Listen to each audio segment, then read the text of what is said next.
Surat suara yang dikirim ke kantor KPU Kota Kediri sesuai kebutuhan untuk pemilu mendatang sebanyak total daftar pemilih tetap atau DPT ditambah 2% per TPS sehingga ada 208.232 surat suara.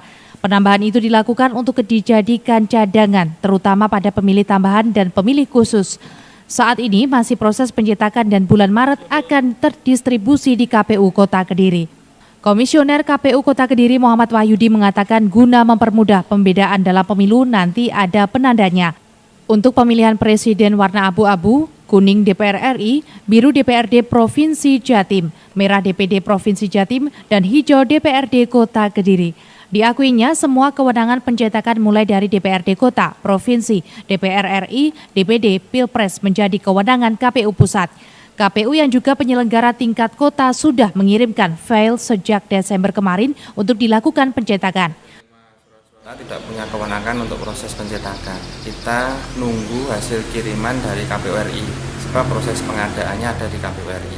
Sedangkan KPU Kota hanya menerima sesuai dengan pesanan atau sesuai dengan jumlah yang kita butuhkan. Itu nyetaknya di mana sih, Mas? Untuk di Jawa Timur ini ada yang di Gresik, kemudian ada juga yang di daerah lain, saya kurang tahu untuk itu. Estimasi waktu kapan ini, Mas? Prediksi kita untuk estimasi waktu kita pertengahan bulan Maret surat-suara sudah nyampe kita. Gitu, Mas. Kalau walaupun termasuk dapil di Kota Kediri, percetakannya juga di sana juga ya? Iya, sebab proses pengadaan untuk surat suara sempurnanya atau full itu kewenangan dari KPU RI. Dengan KPU Kota hanya mengajukan kebutuhan surat suara baik untuk DPRD Kota, provinsi ataupun DPR RI. Lebih lanjut, pencetakan surat suara pemilu 2019 secara teknis dilakukan di Gresik, Jawa Timur. Lokasi yang berdekatan tersebut membuat pengiriman logistik diprediksi bisa lebih cepat.